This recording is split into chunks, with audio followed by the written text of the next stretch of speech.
Ahora nos ha llegado el chikungunya. No le extrañe que en 1 o 2 años más también tengamos Zika. Tenemos que entender que este no es un problema de otros, es un problema nuestro. Estamos con el doctor Mateo Martínez, decano de la Facultad de Medicina de la UNT. Lo invitamos especialmente para hablar de esta producción que estamos haciendo sobre cambio climático y enfermedades. Buen día, ¿cómo le va, doctor? Buen día. ¿Cómo está? Muchas gracias por la invitación, un gusto estar acá. Bien, bueno, como usted sabe, el cambio climático ya está teniendo un impacto en la salud de las personas. ¿Cuáles son las enfermedades que preocupan hoy en ese sentido? Mire, se puede plantear de dos maneras. En general, el impacto del cambio climático en la salud, en el bienestar de las personas, o lo que nos pasa acá en el Norte Grande directamente, ¿no? En general, el cambio climático tiene varios efectos. Uno de ellos, la acción directa del calor, produce desde algo tan sencillo como el disconfort, o produce un golpe de calor o una deshidratación severa, particularmente en personas más vulnerables como bebés, niños menores de 1 año o mayores de 65. Son los más frágiles ante el agravio del calor limitante. Lo otro tiene que ver con un incremento muy marcado de ciertas enfermedades transmisibles, transmitidas por artrópodos. Se llaman artrópodos porque son patas articuladas, mosquitos concretamente, de lo cual toda la ciudadanía tiene clara conciencia de la existencia del dengue y del chikungunya en este momento en Tucumán. Hay una epidemia de enfermedades transmitidas por artrópodos en nuestra provincia y en realidad en todas las zonas tropicales. Ese es el segundo grupo, pero además pueden afectar en forma directa la sobrecarga, se llama sobrecarga térmica. La gente dice, me palpita mucho el corazón, salgo a la calle y me sofoco, hay mucha humedad, mucho calor, no me siento bien, me cuesta respirar. Sobrecarga el aparato respiratorio, el aparato circulatorio, por lo tanto puede llevar, incluso en una ola de calor, son más frecuentes los infartos y los accidentes cerebrovasculares, los ACV, como los conoce la gente. Es decir, tiene impacto directo, pero también hay un impacto indirecto que me interesa señalar. Hay momentos del día en que el calor y la humedad generan un combo, si me permite la expresión, que hace que nuestra actividad diaria esté limitada. En los últimos 70 años perdemos el doble de horas al día en que no podemos salir a la calle, no podemos hacer actividades normales por la sobrecarga del calor. Produce disconfort, bienestar, pérdida de bienestar. De hecho, hay autores que plantean que la tasa de suicidio está vinculada a las oleadas de calor, como un incremento. Bien. Así que produce también en el bienestar de las personas, también impacta, ¿no? Perfecto. ¿Y cómo ve la situación actual de la provincia en cuanto al chikungunya, esta última enfermedad que está sumando más casos cada día?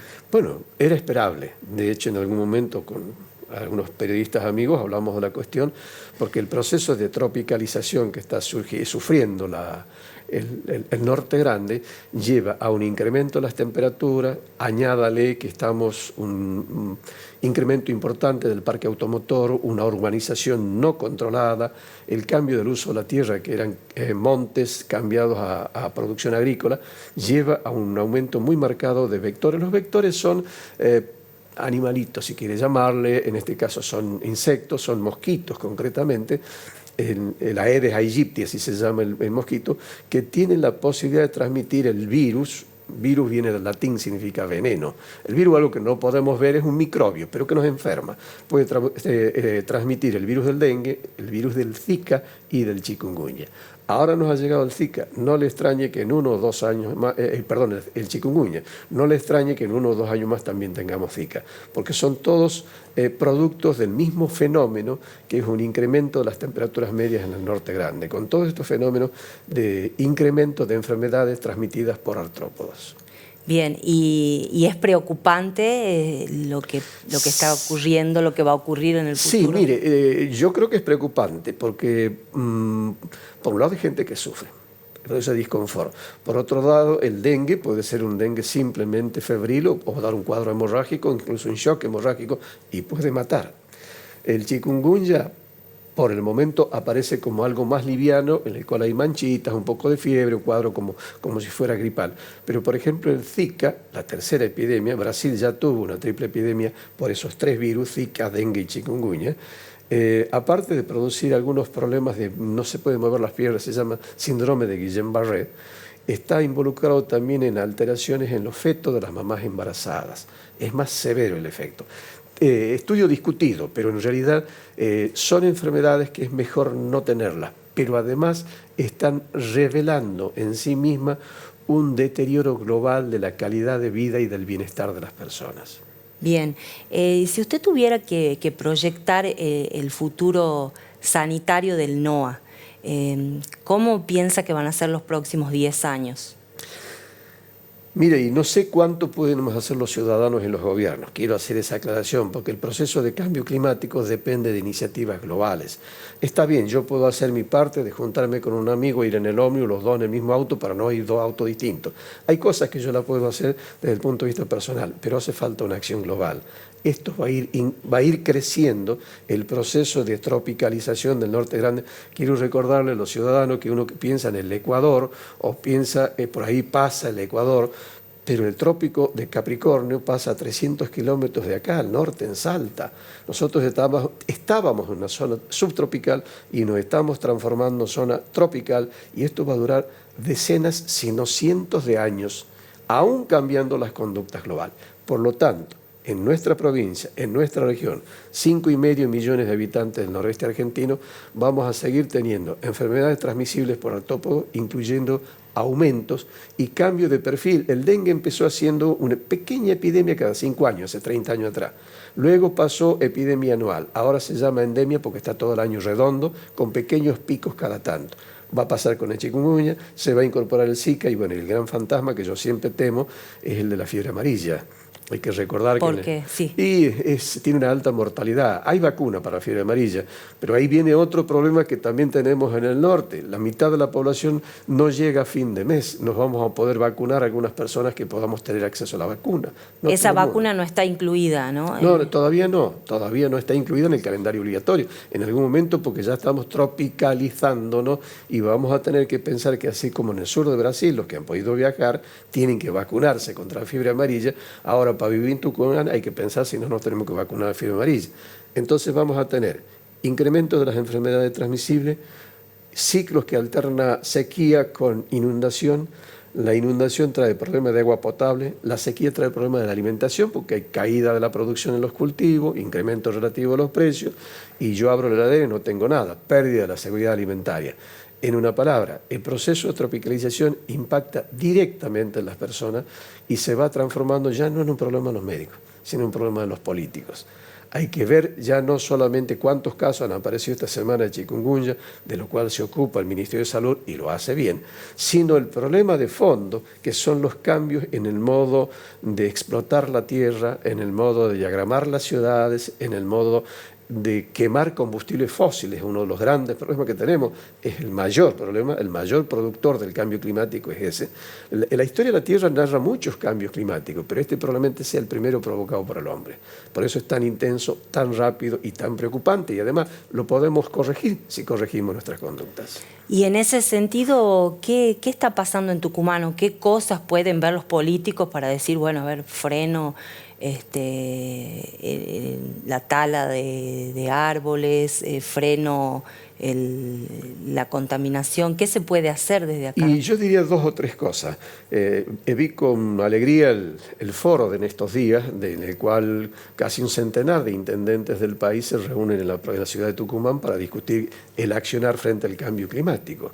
Creo que es bueno que esas cosas ocurran, que esté en la agenda política de los tucumanos. Pero también creo que tanto a nivel provincial como las ciudades de Tucumán debemos ver el cambio climático no como que un oso polar no tiene una foca para comer. No me preocupa que un glaciar se derrita más o menos, eso hay que dejarle para los académicos y los científicos y los que diseñan las grandes políticas. O que el mar aumentó un poquito, no tenemos mar acá cerca. Somos una provincia subtropical que se está transformando en tropical y tenemos que hacernos cargo de esos fenómenos, de esos procesos y actuar en consecuencia, incluyendo, he visto programas de este medio en el cual hay desarrolladores inmobiliarios que solicitan desregular de alguna manera para poder disminuir los costos, haya más libertad para hacer emprendimientos inmobiliarios. Yo personalmente creo al revés.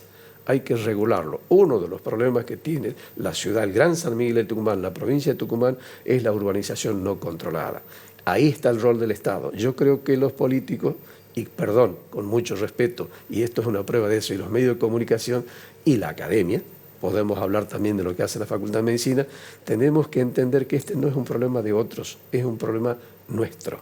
Incide en la vida cotidiana y es parte de la responsabilidad institucional que tenemos en el sector académico, en los niveles políticos y, por qué no, también en los medios de comunicación.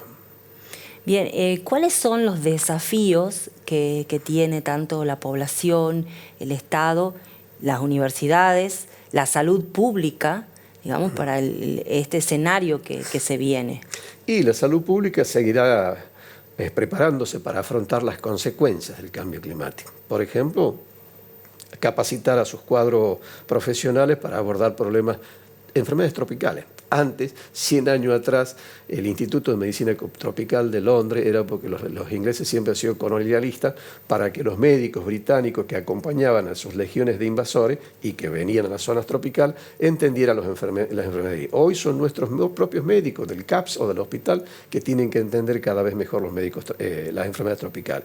La academia tiene que incorporar en su práctica cotidiana esos tópicos y esos contenidos. Si quieres, les puedo detallar qué estamos haciendo en ese sentido.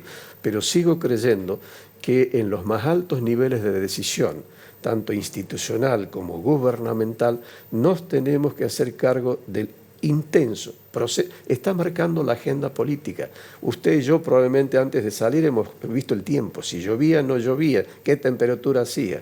De hecho, los gobiernos de nuestra provincia, tanto locales como provincial, se han visto tensados o tensionados por las últimas inundaciones que han hecho daño y las instituciones tratan de proceder, de responder de la mejor manera que pueden. Ayudan efectivamente a la gente, pero reparar el daño una vez que ya está hecho.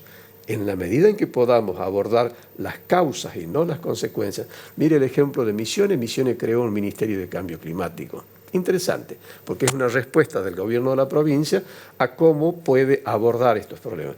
Mire lo que se hizo hace 15 años atrás creando el Instituto de Medicina Tropical con sede en Puerto Iguazú, en Misiones.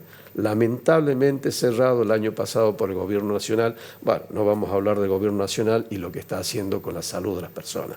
Pero es como si no le hubiera interesado, como si no existieran las enfermedades tropicales, y lo cierto es que existen cada día más. 5,5 millones de habitantes en el norte, en el noroeste, una cantidad parecida en el NEA, tiene casi 10 millones de habitantes expuestos a enfermedades que eran propias de los trópicos, que veíamos en las películas antes, atrás, de las enfermedades tropicales. Doctor, ¿estas son enfermedades de la pobreza o no necesariamente? Mire, el cambio climático no produce enfermedades nuevas, salvo el efecto directo del calor. Lo que hace es agravar dos cosas: hacer aparecer enfermedades donde antes no existían o intensificar su extensión, pero sobre todo, y es lo duro y para mí doloroso, que intensifica la diferencia pobres-ricos. Seguramente ciudadanos que puedan ver este artículo se dan cuenta que hay momentos del día que no se puede estar sin aire acondicionado. ¿Cuántos del 1.700.000 tucumanos que hay en la provincia tienen acceso a aire acondicionado? El área urbano marginal del Gran San Miguel del Tucumán viven más de 250.000 personas. En la interfase que queda, acá termina la capital, empieza Las Talitas o empieza Yerbabuena o empieza ese gran cordón periurbano, caída de la tensión eléctrica, caída de la tensión del agua, problemas de recolección de residuos. Esas personas que viven no tienen viviendas acondicionadas para soportar los efectos del cambio climático. Entonces, los primeros que van a sufrir, que ya están sufriendo, y los que se van a morir, y ya hay muertes atribuibles al cambio climático, son las personas más pobres. Entonces, intensifica las inequidades en la sociedad, enfermando, generando disconfort primero, enfermando y eventualmente matando a los sectores más vulnerables. Entonces, como sociedad nos tenemos que hacer cargo. Yo me puedo hacer cargo de mi propia realidad porque gracias a Dios y gracias al Estado, escuela pública, universidad pública, he podido tener un trabajo más o menos digno. Pero no todo el mundo tiene acceso y tenemos el deber de hacernos cargo de los riesgos que están expuestos el resto de las personas. Las personas en situación de calle, días como hace unos días que pasamos, de un calor tremendo. ¿Qué hace una persona en situación de calle en la vereda de esta hermosa ciudad que tenemos en San Miguel de Tucumán a las 2 de la tarde? Esas son las preguntas que creo que hay que hacerse. Y doctor, en la Facultad de Medicina, ¿Ustedes ya tienen materias específicas relacionadas a enfermedades que están vinculadas con el cambio climático? Sí, hay varias medidas. Para mí tímidas, creo que tenemos que hacer más. Hago un mea culpa. La incorporación en varias materias de temáticas relacionadas al cambio climático, una diplomatura en gestión ambiental, que ya ha tenido una cohorte, ya ha terminado, con facultades hermanas y con 10 o 12 institutos del CONICET hemos conformado un equipo que le llamamos Una Salud. Las facultades que más se han involucrado son ciencias naturales, agronomía y zootecnia, bioquímica y educación física y odontología. Y hay unos 10 o 12 institutos del CONICET que hemos conformado un equipo técnico y venimos trabajando hace más de un año en el tema, preguntándonos, ¿realmente nos estamos tropicalizando? Si la respuesta es sí, ¿qué efectos inmediatos va a tener en la población? Y si eso es cierto, ¿cómo vamos a afrontar? La iniciativa Una Salud lo que pretende es entender que la salud de las personas, la salud de los animales y la salud vegetal, para hacerlo breve, es todo, si me permite la expresión, un combo fuertemente interrelacionado. Entonces nos tenemos que poner médicos, agrónomos, ingenieros zootecnistas, etcétera, biólogos, a trabajar en conjunto, porque si no lo único que vamos a hacer es contar enfermos, que hay que hacerlo y hay que atenderlo, pero no vamos a llegar nunca a las causas. Esa iniciativa Una Salud, hemos tenido ya varias reuniones este año y ese equipo de trabajo va creciendo, pero todavía no es suficiente. Yo, si usted me pregunta si me siento satisfecho, la respuesta es no. Creo que hay mucho más que hacer porque hay gente que sufre y está en riesgo por el cambio climático. Y como para terminar, en general, la población, los políticos, ¿estamos viendo lo que va a pasar, lo que está pasando y lo que va a pasar en el futuro? Un tiempo atrás es cuando se empezaba a hablar de los problemas del medio ambiente, eran militantes de ONG que no querían usar el auto y usaban ómnibus, otros que no querían usar avión o hablaban de la huella de carbono o que las pobres focas no encontraban tal o cual cosa. El tema del cuidado del medio ambiente parecía una cosa casi romantizada de pequeños grupos, sobre todo jóvenes, que buscaban concientizar sobre la cuestión. Ha ido creciendo y hoy ya tenemos encima efectos que pueden ser devastadores. Hay 3.000 millones de personas que viven entre el trópico de Cáncer y el trópico de Capricornio. Uno se imagina la Tierra, un gran cinturón en el medio. 3.000 millones de personas. Y hay casi 1.000 de ellas expuestas a enfermedades tropicales. Solo América Latina tiene 250 millones de personas expuestas a enfermedades tropicales. Está bien. Eso es un tema para discutirlo en la academia y discutirlo con la gente del CONICET. ¿Qué hace un gobernante ante esto? Del que fuere. Gobierna una institución, un municipio o nuestra provincia, desde la legislatura, el ejecutivo o el poder judicial. Entender que estas cosas vinieron para quedarse. Entender que se va a intensificar los efectos del cambio climático en la vida diaria de las personas, que va a generar nuevos riesgos, va a generar... tendría que provocar nuevas medidas de protección o de mitigación del cambio climático y que hay que hacer inversiones en ese sentido. Y hay cosas que hay que hacer regulaciones en ese sentido. Cito, por ejemplo, lo urbano, los códigos de planeamiento urbano.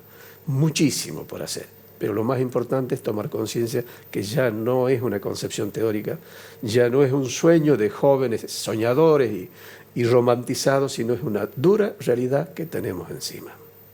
Muchísimas gracias, doctor Mateo Martínez, por la visita a nuestro diario. Un gusto estar acá y creo que es una humilde contribución desde mi facultad a incrementar el nivel de conciencia sobre estos problemas.